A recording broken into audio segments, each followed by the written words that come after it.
Baik, Assalamualaikum warahmatullahi wabarakatuh.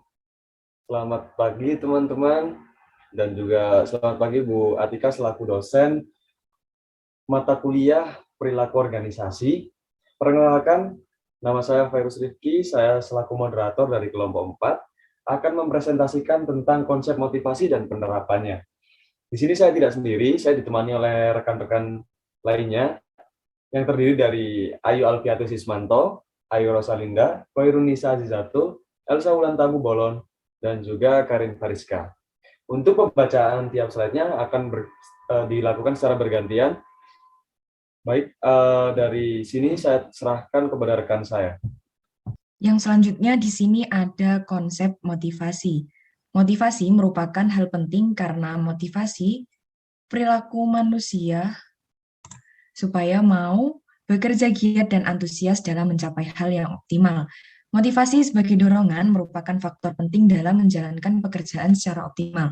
Jika setiap pekerjaan dapat dijalankan secara optimal, maka kinerja pegawai dapat diwujudkan sesuai dengan tujuan organisasi. Tanpa adanya motivasi, seorang pegawai merasa segan untuk melaksanakan suatu pekerjaan dengan baik. Kinerja pegawai akan tercapai bila ada kemauan diri sendiri dan dapat dorongan dari pihak lain. Adapun beberapa pengertian motivasi yang dikemukakan oleh beberapa ahli, yaitu yang pertama, menurut Hasibuan, motivasi adalah pemberian daya penggerak yang menciptakan kegairahan kerja seseorang agar mereka mau bekerja sama, bekerja efektif, dan terintegrasi dengan segala daya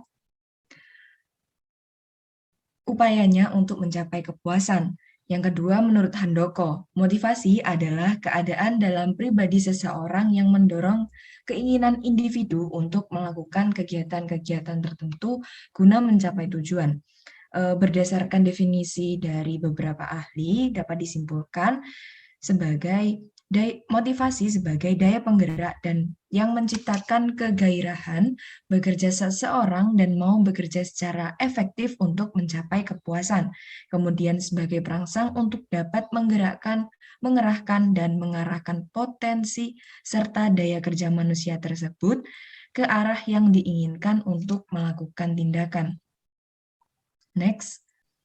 Teori awal motivasi. 3 teori motivasi karyawan yang dirumuskan selama tahun 1950. Terdapat 3 yang paling terkenal. Yang pertama, teori hierarki kebutuhan. Teori ini digambarkan dalam bentuk piramid. Yang dari bawah yaitu fisiologis, termasuk kelaparan, haus, tempat tinggal, dan juga kebutuhan tubuh lainnya. Di atasnya ada keamanan dan juga keselamatan. Keamanan dan pelindungan dari kerusakan fisik emosional. Di atasnya ada milik sosial, berupa kasih sayang, rasa memiliki, penerimaan, dan juga persahabatan. Di atasnya ada menghargai, faktor internal seperti harga diri, ekonomi, dan juga prestasi. Lalu ada faktor eksternal seperti status, pengakuan, dan juga perhatian. Di atasnya ada aktualisasi diri, berupa dorongan untuk menjadi apa yang kita mampu, termasuk pertumbuhan, mencapai potensi kita, dan juga menemukan diri. Next. Teori dua faktor. Teori dua faktor atau yang juga dikenal sebagai teori motivasi Herzberg atau teori hygiene motivator. Teori ini dikembangkan oleh Frederick Irving Herzberg pada tahun 1923 sampai dengan tahun 2000, seorang psikologis asal Amerika Serikat. Beliau dianggap sebagai salah satu pemikir besar dalam bidang manajemen dan teori motivasi. Frederick Herzberg menyatakan bahwa ada faktor-faktor tertentu di tempat kerja yang menyebabkan kepuasan kerja. Sementara pada bagian lain ada pula faktor lain yang menyebabkan ketidakpuasan. Yang pertama ada hygiene factor. Hygiene factor atau faktor kesehatan adalah faktor pekerjaan yang penting untuk adanya motivasi di tempat kerja. Faktor ini tidak mengarah pada kepuasan positif untuk jangka panjang. Tetapi jika faktor-faktor ini tidak hadir, maka muncul ketidakpuasan. Selanjutnya ada motivation factor. Menurut Herzberg, hygiene faktor atau faktor kesehatan tidak dapat dianggap sebagai motivator. Faktor motivasi harus menghasilkan kepuasan positif. Faktor-faktor yang melekat dalam pekerjaan dan motivasi karyawan untuk sebuah kinerja yang unggul disebut sebagai faktor pemuas. Next. Berikutnya, teori motivasi kontemporer. Teori motivasi kontemporer merupakan sebuah teori yang telah dikembangkan sejak lama. Teori ini menggambarkan kondisi pemikiran saat ini dalam menjelaskan motivasi karyawan. Teori motivasi kontemporer mencakup beberapa teori, di antaranya sebagai berikut. Yang pertama, teori kebutuhan menurut McClelland. Teori kebutuhan yang dikembangkan oleh David McClelland ini berfokus pada 3 kebutuhan, yaitu A. Kebutuhan berprestasi. Ialah adanya dorongan untuk memotivasi dalam hal capaian prestasi atau untuk berprestasi dalam berbagai hal. Semua orang harus mempunyai dorongan untuk berprestasi. Biasanya, orang-orang yang mempunyai dorongan berprestasi yang tinggi bersifat realistis. Contohnya, dalam berbagai bidang dan hal. Misalnya untuk pelajar, mahasiswa, dan karyawan yang bekerja di suatu perusahaan. Mestinya mempunyai dorongan untuk berprestasi. Yang B, kebutuhan berkuasa. Menurut McClelland mengatakan kebutuhan akan kekuasaan sangat berhubungan dengan kebutuhan untuk mencapai suatu posisi kepemimpinan. Need for power ialah motivasi seseorang akan tujuannya dalam mencapai kekuasaan, di mana ia akan memiliki karakter yang kuat. Contohnya, kita bisa lihat dalam lingkungan kampus atau mahasiswa yang kuliah. Pasti akan termotivasi untuk menjadi pemimpin dalam berbagai organisasi di lingkungan kampus. Yang C, kebutuhan berafiliasi. Dorongan kebutuhan akan afiliasi ini ialah hasrat untuk berhubungan dengan antar pribadi yang ramah dan akrab, di mana setiap individu akan merefleksikan keinginannya untuk mempunyai hubungan yang erat, kooperatif, dan penuh dengan sikap persahabatan. Contohnya, bisa teman-teman lihat dalam lingkungan perhimpunan dan organisasi di kampus.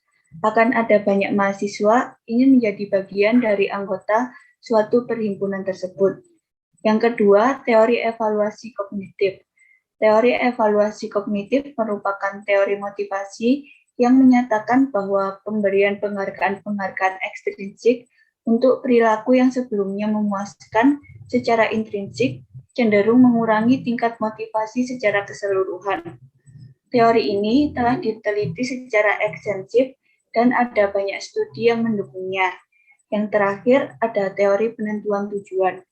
Teori penentuan tujuan merupakan teori motivasi yang mengemukakan bahwa niat untuk mencapai tujuan merupakan sumber motivasi kerja yang utama.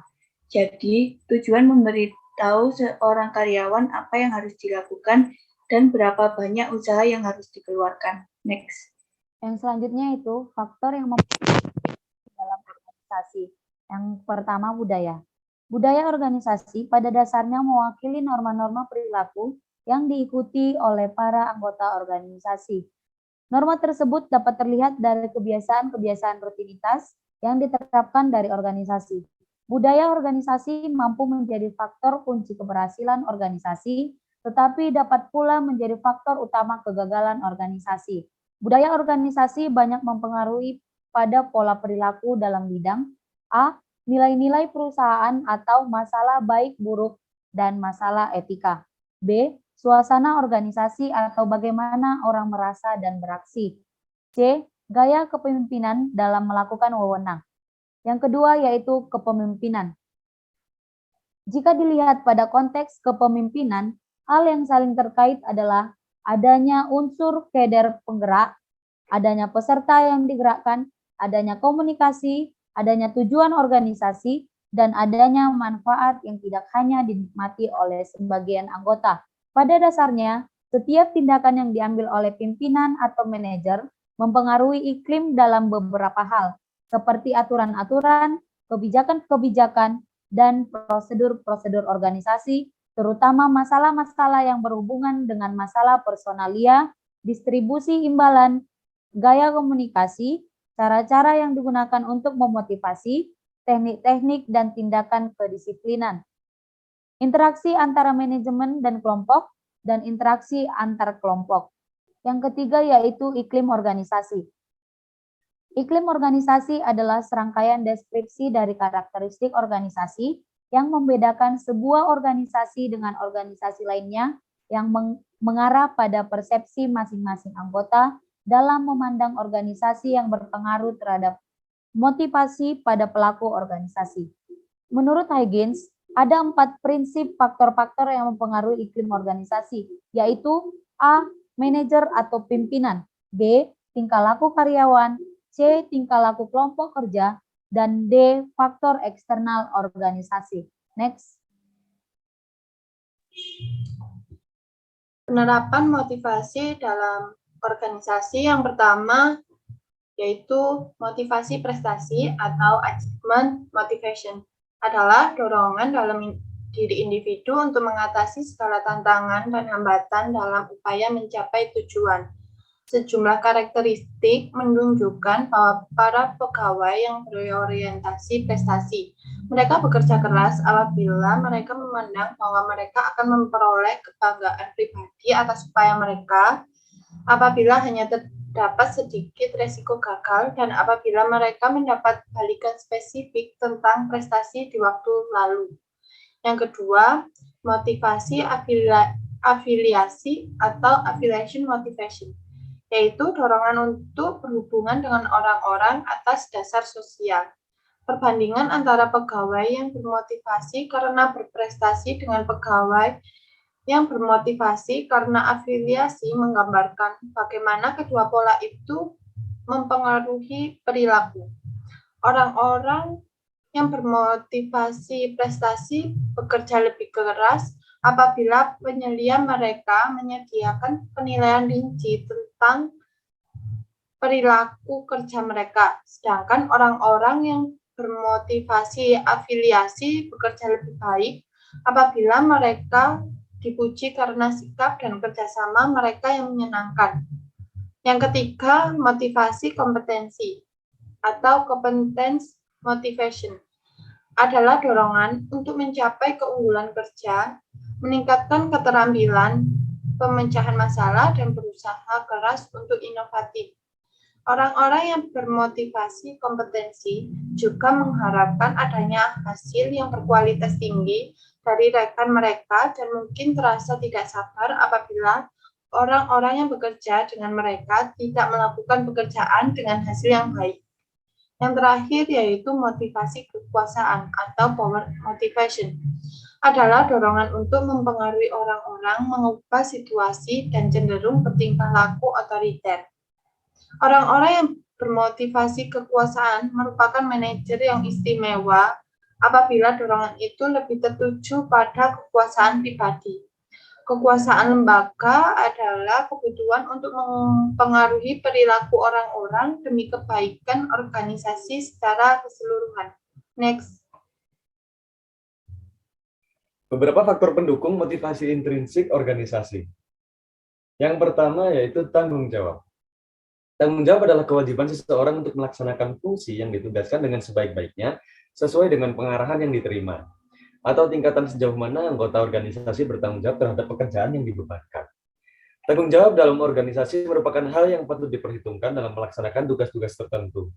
Karena dengan adanya tanggung jawab, berarti dorongan untuk melakukan kewajiban terhadap tugas tertentu dapat meningkatkan kinerja dari organisasi. Kemudian yang kedua yaitu pengakuan dan penghargaan. Kebutuhan akan pengakuan berkaitan dengan keinginan manusia untuk dihormati dan dihargai oleh orang lain, sesuai dengan kemampuan yang dimilikinya. Prestasi dan status dimanifestasikan oleh banyak hal yang digunakan sebagai simbol status. Kebutuhan ini artinya adalah respect diri dan respect orang lain. Perlu perhatian khusus terhadap penghargaan dan pengakuan organisasi melalui pemberian pujian, bonus, dan intensif kepada pegawai yang berhak menerimanya. Kemudian yang ketiga yaitu gaji dan upah. Seorang karyawan dalam suatu organisasi atas perusahaan akan bekerja dengan baik dapat dilihat dari tingkat gaji atau upah, pemberian tunjangan, kompensasi, dan sebagainya. Di mana gaji merupakan salah satu unsur yang penting dalam meningkatkan motivasi kerja, sebab gaji adalah alat untuk memenuhi berbagai kebutuhan karyawan. karyawan yang memiliki motivasi yang tinggi, maka besar juga kemungkinan tingkat komitmen organisasi yang dimilikinya. Kemudian yang keempat, yaitu kebutuhan untuk merealisasikan diri. Kebutuhan ini merupakan kebutuhan untuk tumbuh dan berkembang sehingga membutuhkan penyaluran kemampuan dan potensi diri dalam bentuk nyata. Artinya, tiap orang ingin tumbuh membangun pribadi dan mencapai hasil. Kebutuhan merealisasikan diri adalah kebutuhan dan akan aktualisasi diri yang menggunakan kecakapan, kemampuan, keterampilan, dan potensi optimal untuk mencapai prestasi kerja yang sangat memuaskan. Kemudian yang kelima yaitu kebutuhan akan keamanan. Apabila kebutuhan fisiologikal cukup dipenuhi, maka kebutuhan pada tingkatan berikut yang lebih tinggi yakni kebutuhan akan keamanan, mulai mendominasi kebutuhan manusiawi. Kebutuhan ini berkaitan dengan kebutuhan akan rasa aman dan proteksi diri, ancaman atau gangguan dari luar. Dan yang terakhir yaitu percaya diri. Kepercayaan diri merupakan suatu keyakinan yang dimiliki seseorang bahwa dirinya mampu berperilaku seperti yang dibutuhkan untuk memperoleh hasil seperti yang diharapkan. Orang yang memiliki kepercayaan diri merasa yakin akan kemampuan dirinya sehingga bisa menyelesaikan masalahnya. Karena tahu apa yang dibutuhkan dalam kehidupannya, serta mempunyai sikap positif yang didasari keyakinan akan kemampuannya. Baik, untuk selanjutnya saya serahkan ke rekan saya.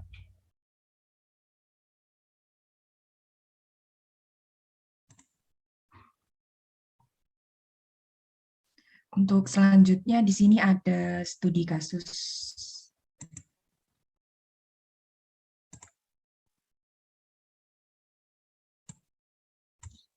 Sehingganya perlu adanya pendidikan untuk tempat mencari ilmu pengetahuan. Dalam pendidikan, belajar merupakan keseluruhan proses kegiatan inti. Belajar adalah proses orang yang mencoba untuk mendapatkan perubahan perilaku secara keseluruhan sebagai hasil dari pengalaman individu itu sendiri dalam interaksi dengan lingkungan. Namun, tidak dengan siswa yang satu ini.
Amir, bangun. Iya, Pak. Mana lembar jawabanmu? Waktu sudah selesai. Tapi punya saya belum selesai.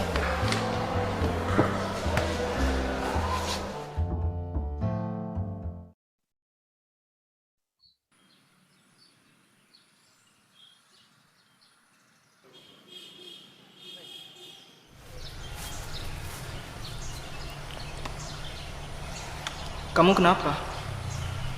Saat ulangan harian tadi, aku tidak bisa menjawabnya dengan benar.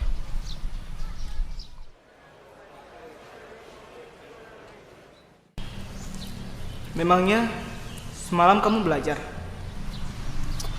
Ya, belajar. Yakin? Coba kamu ingat lagi. Semalam aku WhatsAppan, terus main game dan nonton. Tapi kemarin aku belajar sampai selesai. Oh, tapi sampai jam berapa? Sampai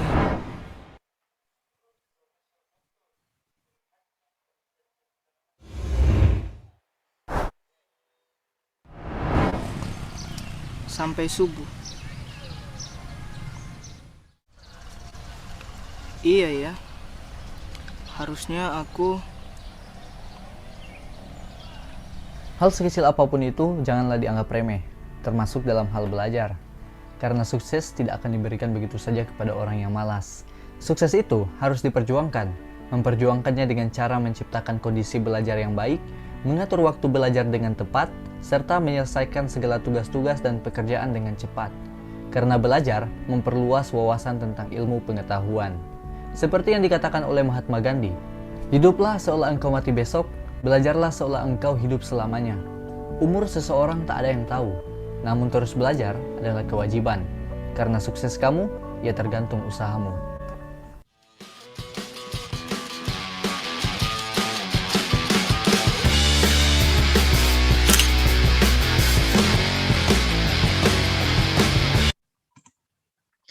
Nah, baik, untuk studi kasus di sini karena kelompok kami tidak menemukan video ilustrasi di lingkungan kerja, maka kami akan mengambil contoh studi kasus dari lingkungan sekolah.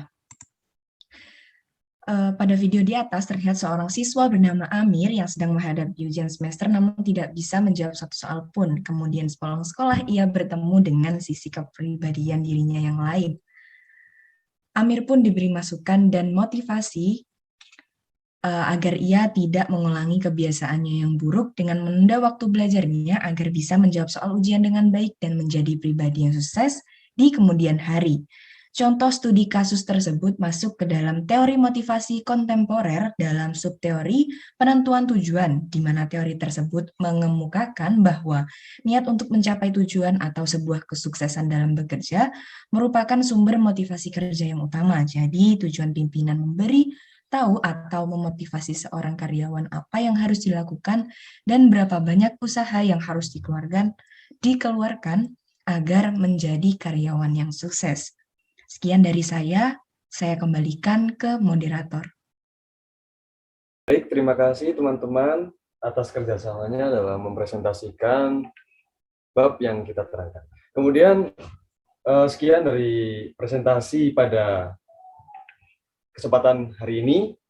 Semoga dapat diambil manfaat dari presentasi kita, dan mohon maaf apabila terjadi kesalahan kata maupun ucapan.